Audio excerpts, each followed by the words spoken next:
Hey guys, so it's bringing you another video. Now, welcome to a new champion roadmap video. So we generally kind of do videos whenever Riot releases any article anyway, but I like to talk about new champion things. I think we all do. And this is going to give a bit of an insight on what's to come in the near future. It is worth knowing, I was actually chatting to Riot the other day, and I was basically, for those that don't know, I'm in a very fortunate position, and thank you very much to Riot and the League Partner Program, etc. I get information early on champions, that's no secret. I make early videos, and then I release the video timed with Riot's release. And I was actually asking one of my Riot, peoples, I was like, when am I learning about the upcoming champion in detail? And they said, in due time, in the near future, and you may notice they are slowing down in, like, how often champions are coming out, and that's what the writer said. It's like, it's not going to be like bam bam bam. They are slowing it down a bit. I do think over the last year, maybe even two, they were a bit too quick with releasing champions, because it very often didn't let the one of the champions flourish. Is there were so many examples of, like, I remember when Yone came out a month or 3 weeks before another champion was out, and it kind of hurts one of the champions releases, and I think Riot has listened and learned a little bit from that. So this is obviously an interesting image. I'm sure Necrete will have a field day to be like, what is this specifically? But it obviously looks kind of Void-like is what I'm guessing. So champion roadmap, April 2022. So a powerful Empress, a colourful Stranger, Udyr, Aurelion Sol, Skarner, and a new area of Shurima. So guess what time it is. If you guessed it's time for another champion roadmap, you're right. Very quickly also, before I get into the video, let me just turn off my scheduled night light, because in 8 minutes I will turn orange, and I don't want to turn orange. Anyway, but yes, it's time for another exciting edition of League of Legends Champion Roadmap in a written form this time, because as much as I love talking, it's easier to hide the subtle teases in text, which makes these fun to write. But enough about me, let's talk about what we're here for. So, it's been a little while since Renata Galask took to the Rift in all of her power-suited glory. In our last roadmap, I mentioned we were going to slow down new champion production a bit. We want to make sure every champion gets the time and attention. So this is what the writer was telling me, and obviously, yeah, I've not read this article, but they're just mentioning that too, is, the attention they need before they're shipped, even if that means we don't hit every position in a year. Because just reminding, Riot's goal was to make 6 new champions per year, 1 champion per role, but 2 for mid lane, 1 in like a mage, and 1 as an assassin, because mid is the most popular role, I think, still. So while we don't know exactly how many champions will release this year, it should be pretty similar to last year. So 5, I think it was last year. That being said, we think champions currently in development are pretty exciting, and that's exactly what we're here to talk about. I'll also go over a couple upcoming VGUs, as well as new project we're trying out called Comprehensive Gameplay Update. How many, like, literally, I know they're saying another acronym, but like, they've got VGU, they've got AGU now. Like, that was the Caitlyn one that they don't change gameplay at all, it's just art.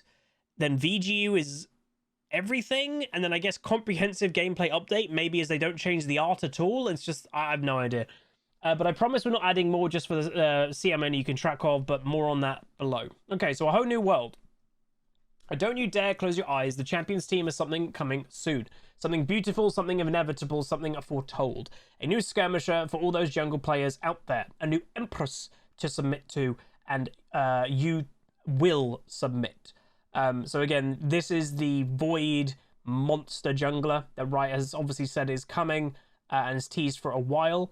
So yeah, those who do so willingly be rewarded by becoming part of an ever-expanding lavender sea, crushing like waves against the enemy's defensive structures.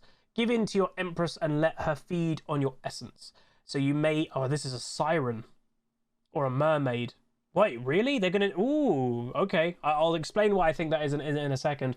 But give in to your Empress and let her feed on your essence, so you may become part of the evolution of Runeterra. And as is added bonus, if you succumb to her, you will also bear witness to her true elegance, her true beauty. Oh, dude, I have a really sick idea what that could be. And the true face of the Void. Who wouldn't want it? I already submitted in January, and while there wasn't cake, it's still a good time. Okay, so my guess is... Okay, old folk tales of mermaids were basically, they lured sailors into the false sense of beauty, and then right as the sailor is kind of going in for like a kiss or something, the mermaid would show her true colors and rip the sailor off the boat and kill him. That's kind of the vibe I'm getting here, but in a slightly different way, because you know they you know will submit, so there's obviously some type of like charm effect happening, like Evelyn, I guess. But the lavender sea crushing like waves, give in to the Empress and let her feed on your essence. That is also another, I think, folklore thing that mermaids did, is they feed on human essence specifically. But what I actually thought would be quite a cool idea, you know, just reading this, is if you're killed by this champion, maybe she looks kind of like a monster.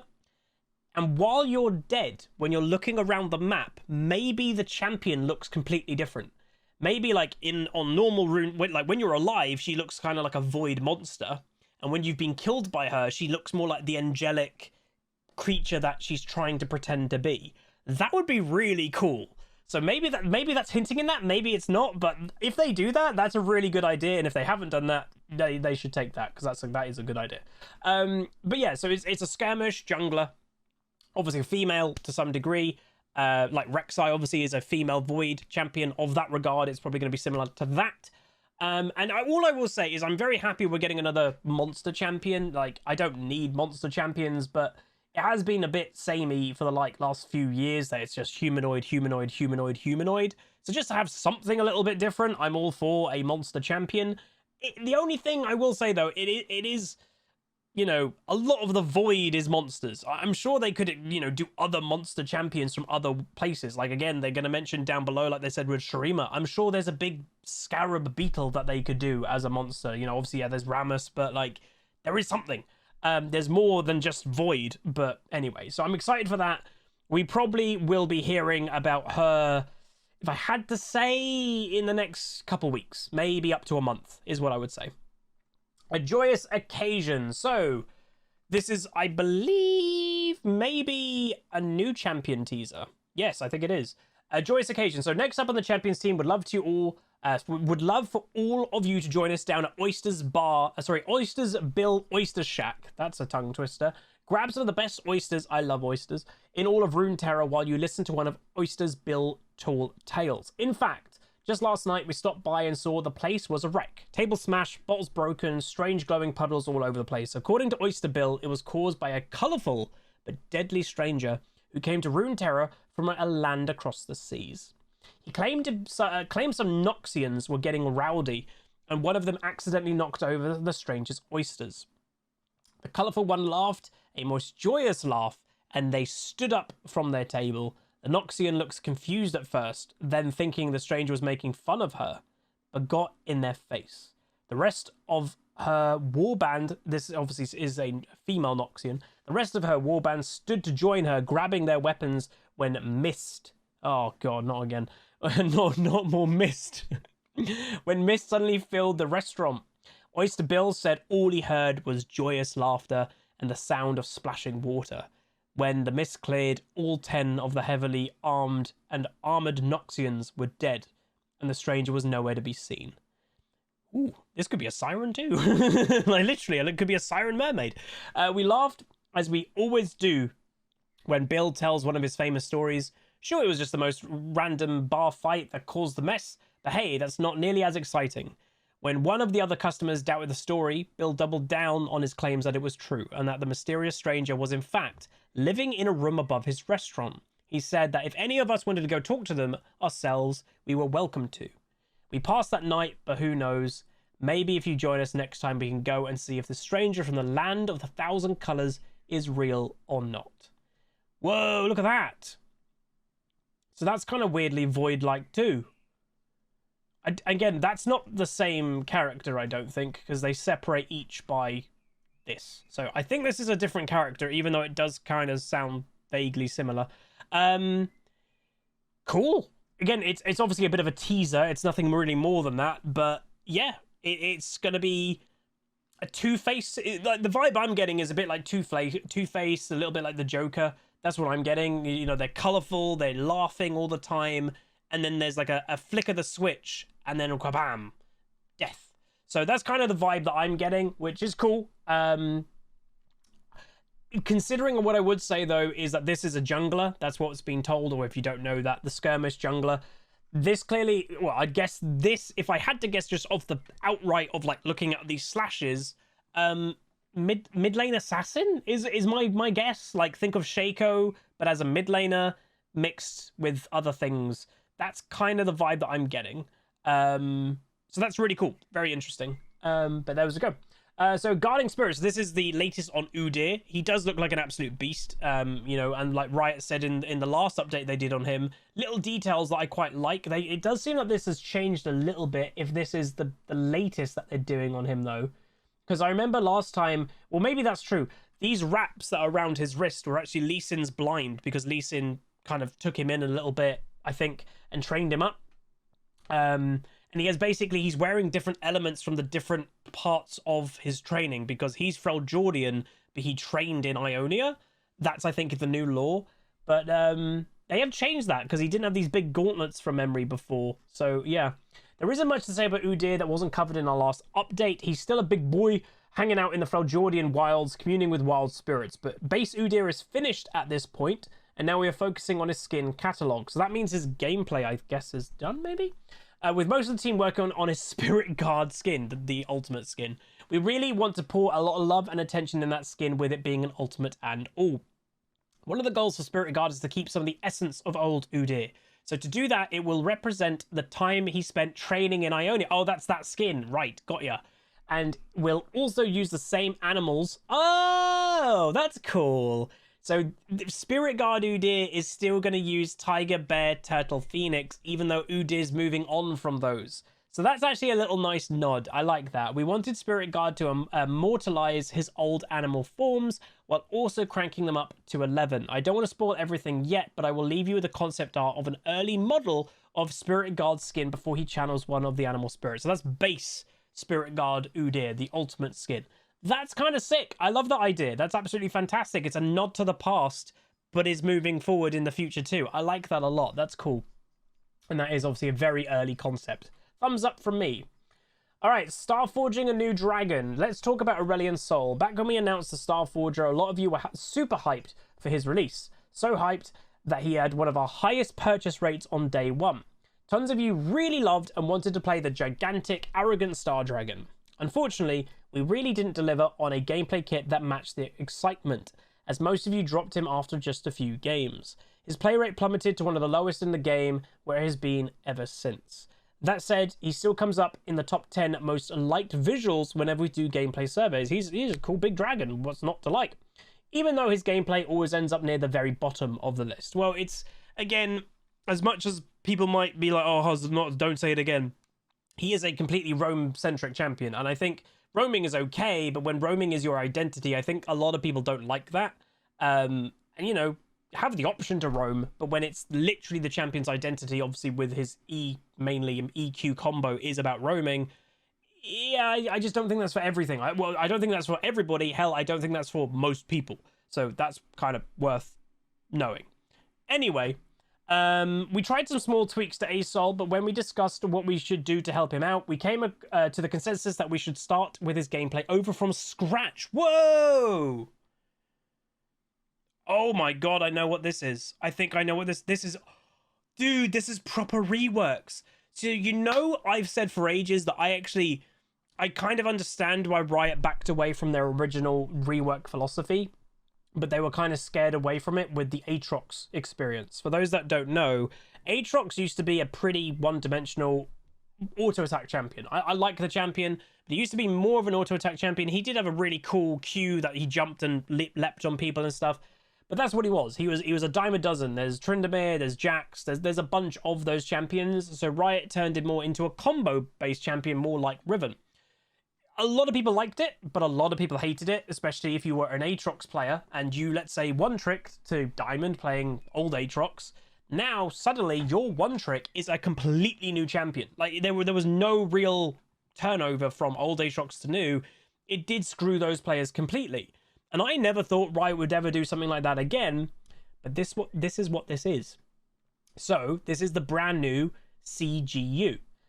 So we didn't think patching up his kit with small changes would deliver on his promised thematic fantasy, so we decided to try a new type of champion update, a comprehensive gameplay update, or CGU. The goal of a CGU is to update gameplay for two types of champions: those who have a high quality art and narrative, but whose gameplay that doesn't quite deliver on their fantasies, or champions with more complicated gameplay issues that can't be solved by changing one or two abilities, like the small adjustments to TAM they were able to accomplish. We then rebuild the champion's kit from scratch with the same model, theme, and narrative. Sol will be the first champion to go through a CGU official under this title, obviously, but Aatrox really was the first one. Like, although they did change the model, like, that's the thing. This one, they're not changing the model, they're not changing his old lore of being whatever the hell dragon he is. They are not changing that. So it is different to the Aatrox example, because they did give Aatrox a new model, even though it kind of looked the same as just updated. This is that, I guess. So cool. And if you're happy with the results we made, take a look at other champions that fall into these categories. This would be a compelling category, in honesty, of Shyvana, but maybe you'd actually want to give her a new model. You'd want to give her probably a new model, to be honest. But anyway, back to Aurelion Sol. Our goal is to give the Space Puppy an entirely new kit with massive changes similar to VGUs like Urgot or Scions, where literally they were complete reworks, while making sure that it's still thematically cohesive with who he already is. We want to emphasize his dragon fantasy, and we don't think he currently delivers on that part with his persona very well. Yeah, true. We also think our new take on his star forging gameplay will both be spectacular to see and more intuitive to play. While things can always change, we're currently targeting some time at the end of the year to get a new and improved Star Dragon in your hands. We really hope he finally delivers on your fantasy. So what I would say, like I've always said, and I'm never trying to say it in a told you so or haha type of way, it's just been genuine advice that I've always given to people. Never one trick.